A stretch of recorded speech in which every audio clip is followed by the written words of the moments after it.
We are leaving South Georgia and sailing southwest towards Antarctica.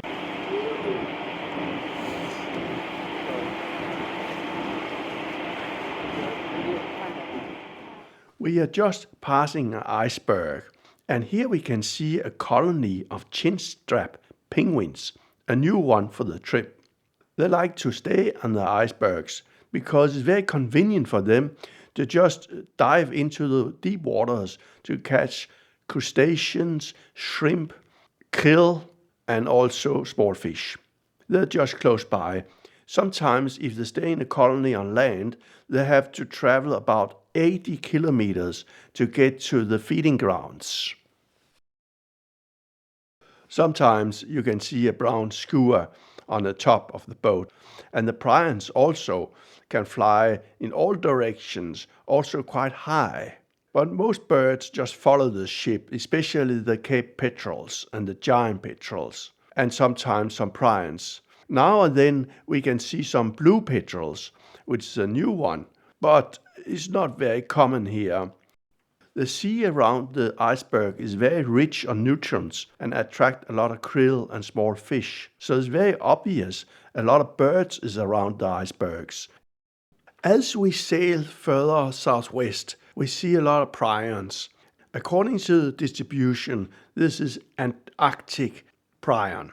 And it's very difficult to separate for some of the other species. But basically, the bill is thinner than broad bill and thicker than slender bill. Also, the prions have a very steep slope on the head. Now we're into the very dark south cold waters. And here the southern giant petrel turn white.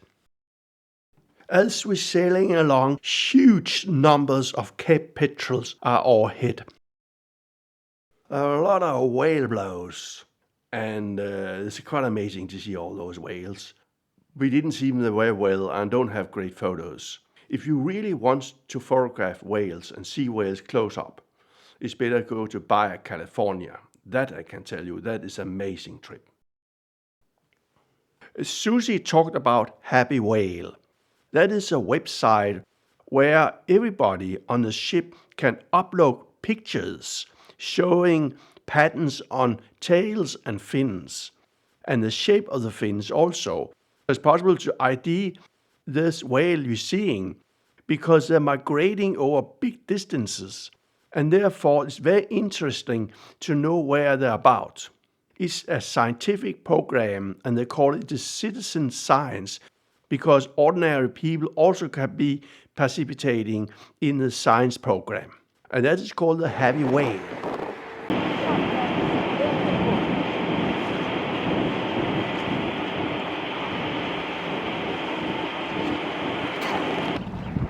Now, on the way to Antarctica Peninsula, we are arriving at Elephant Island.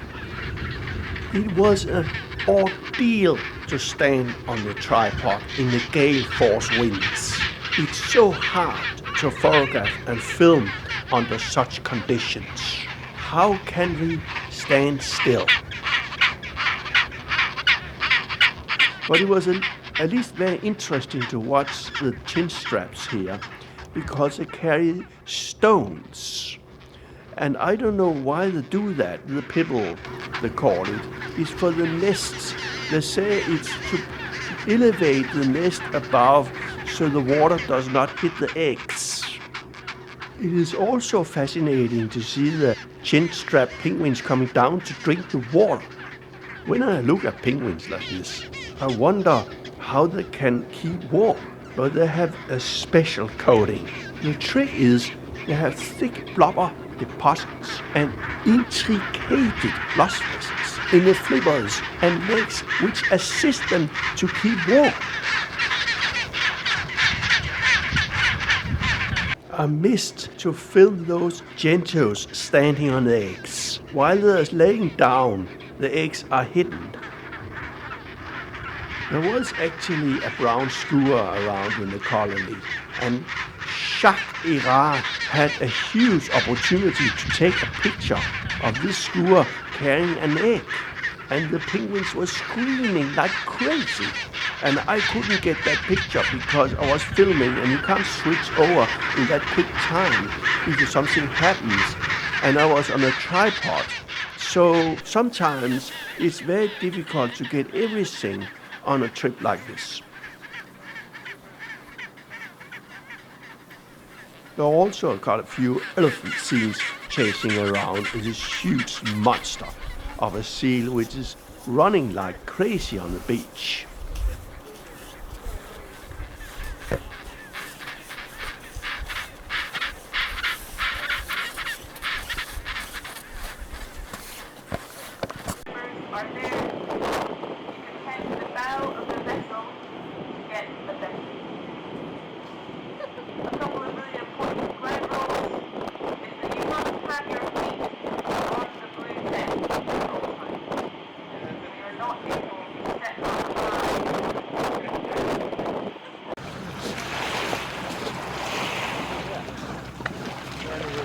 On the 14th of November, we are actually approaching Shetland Islands, which is a kind of a chain of islands off the peninsula of Antarctica. Now we enter into an area where we have deep snow and big glaciers and a very scenic landscape. We are away from the mud now and into the pristine environment. And it was very nice to come to Half Moon Bay to make ready for the Zodiacs and landing there.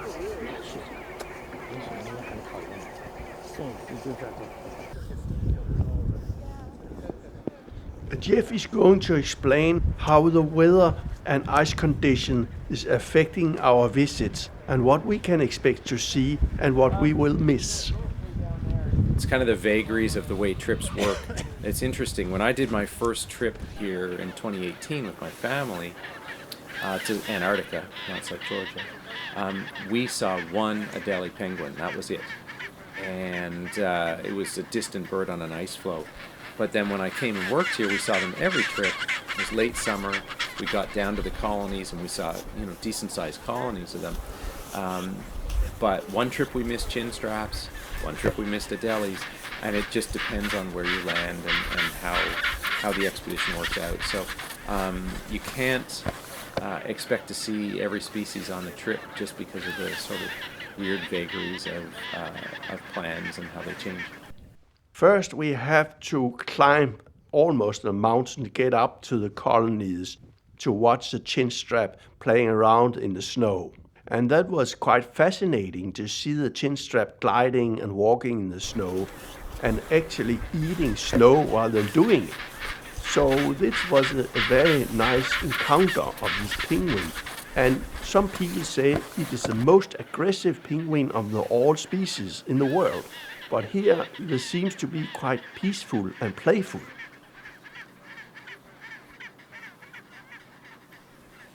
After a nice 1.5 hours venture into the wilderness of the chinstraps on this mountain, we have to return to the Zodiacs, because ahead of us we have a Zodiac cruise. Here we see some shacks, and they look very much like the ones we saw in South Georgia, but they are a little bit different. They have a little bit less whites in the wing. It seems like in taxonomy they have separated all the shacks into different species depending on which island they breed on. First we passed a few sheepbill feeding on crustaceans on the rocks.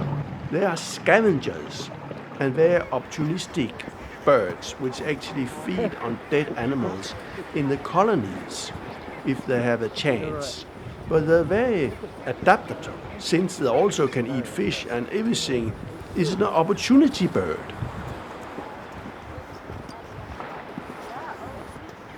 But just cruising around is amazing. To see the glaciers and the landscape and all the snow and the icebergs. It's so amazing when the weather is proper and you have calm conditions, not so much wind, and you can cruise without jumping around in a boat.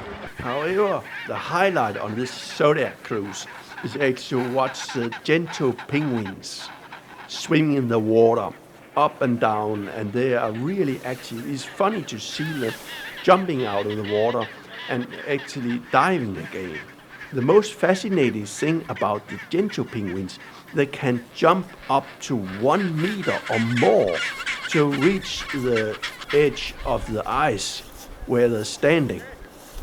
So they have strong force will to get on shore and actually back into the water. And I took some pictures here where I tried to catch them in the air when they're jumping. Now we are leaving Shetland Islands and going to the peninsula Antarctica. But however, on the way, we have to stop at Deception Island. Basically, it's a kind of a lagoon with an active volcano below. So inside the Deception Bay, the water can be very warm if the volcano is active, and they actually close it off in case of that, because it's too risky. And here we see also penguins and everything diving around. On the way into Deception Island Bay, we saw some orcas migrating on fast speed past our ship, and I had to concentrate just to watch them because it was so fast. But Jeff managed to get those pictures, and I was thrilled to have them because that was the only encounter we had on the killer whale. And sometimes you can see them actually feeding and attacking. We see that on David Attenborough and BBC Nature programs all the time. But there are some subspecies of this orcas, and some are more rare and others are more common. I don't know much about them.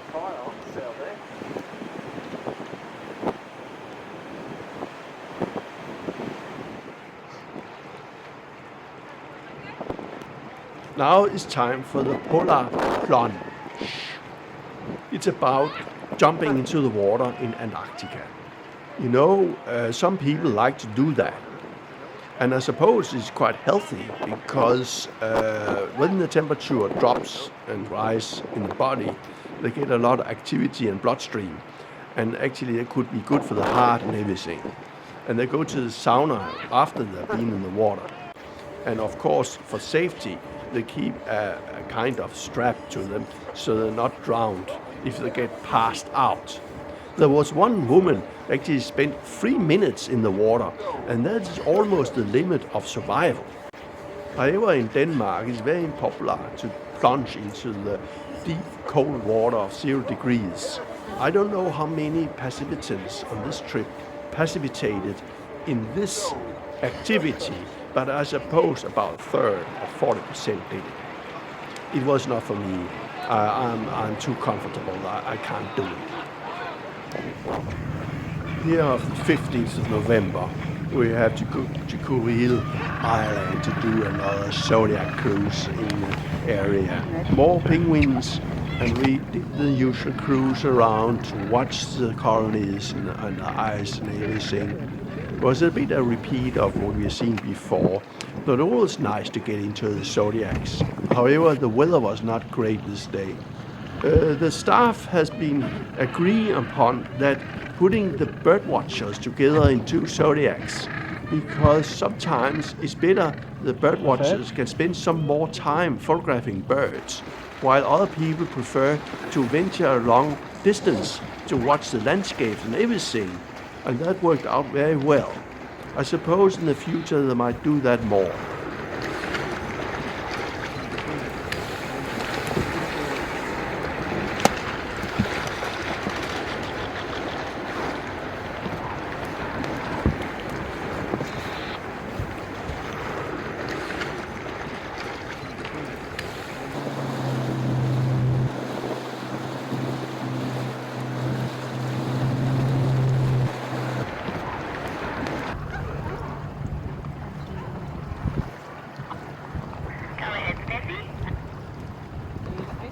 The weather was very bright, but the wind picked up.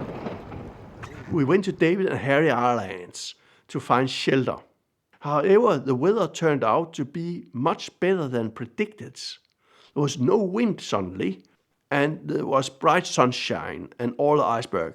It was the best day in Antarctica, that I can tell you, because it was just perfect all the way. The weather is very strange in this area because you can travel 25 kilometers and be in a gale. And then you get into a secluded bay or something and the weather is completely different. But it was fascinating to get here and it was so beautiful to watch everything.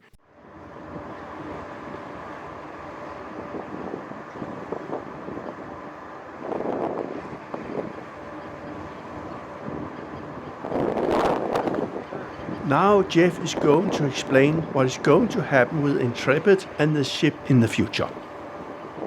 This is our last year of operation, sadly, for everyone that's working here. It's a really great team and we love working together, so it's disappointing.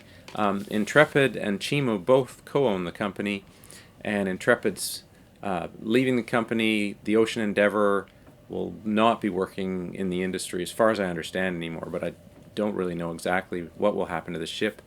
But it's getting old, and Chimu, the other co-owner of this company, is going to work with a German operator, and they'll have a small ship that only holds 80 passengers. This one holds 200 passengers. It's actually much larger. It holds well over 400 passengers, but we take 200 guests, and that allows us to go to almost all the sites in Antarctica.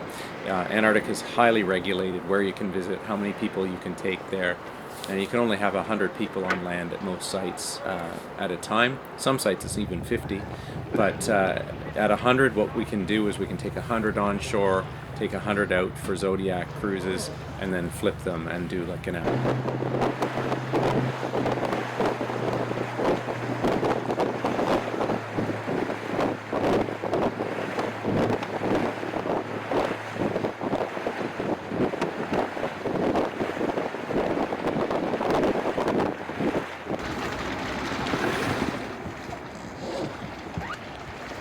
Here on this Zodiac cruise, we had a chance to watch displaying fulmar and also displaying Cape petrels, which is actually preening and maybe make arrangement for a kind of copulation. And above us and around us, we saw storm petrels never before seen. We saw maybe 10 and 15 Wilson's storm petrels flying by, and also the fulmars in bright sunlight. It was amazing to watch. At some point we could see some gentle penguins venture into the water, and that was very beautiful to watch in the rocks, to get at eye level. Sometimes you're standing up and photograph the birds from above, and that is no good. But here from the Zodiacs you have a better angle on them.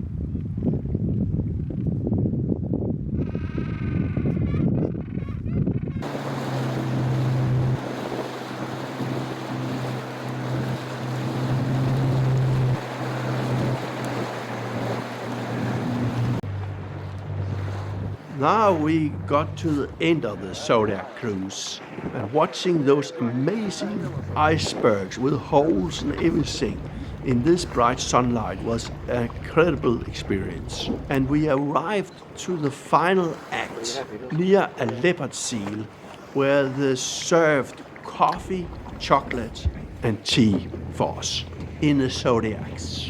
And we could celebrate the whole trip because this was the last activity on this venture. We are packing up and going home now.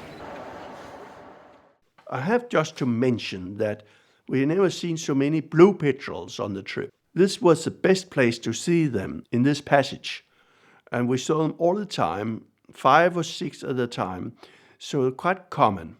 I have a theory that every petrel, every seabird is common somewhere. And outside the prime range, they are quite rare. And therefore, we don't see many Kerguelen petrels and we don't see many grey petrels. But somewhere in the Indian Ocean or somewhere else, they're quite common. But here is blue petrel. On the way back across the Drake Straits, we had some new encounter we hadn't seen before. That was Antarctic petrels. We talked very much about when are we going to see those birds. And they are here, about 30 of them following the ship all the way north. And I could photograph those petrels from the morning to the evening. And Jacques did the same, and everybody else. And it's fascinating because later in the season they nest further south on the peninsula and even in Antarctica, and you don't see them anymore. They're just here before they go to the nesting sites. As we are approaching the tip of South America, Cape Horn, the islands of Terra Fuego,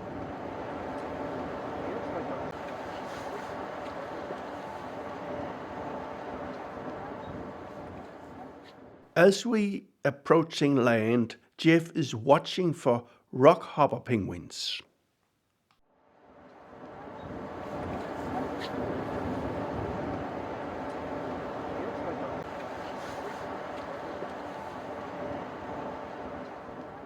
It's sad to say goodbye to everybody after 3 weeks on this fantastic trip. Jacques, Erard, and I have another venture ahead of us, and that is Patagonia.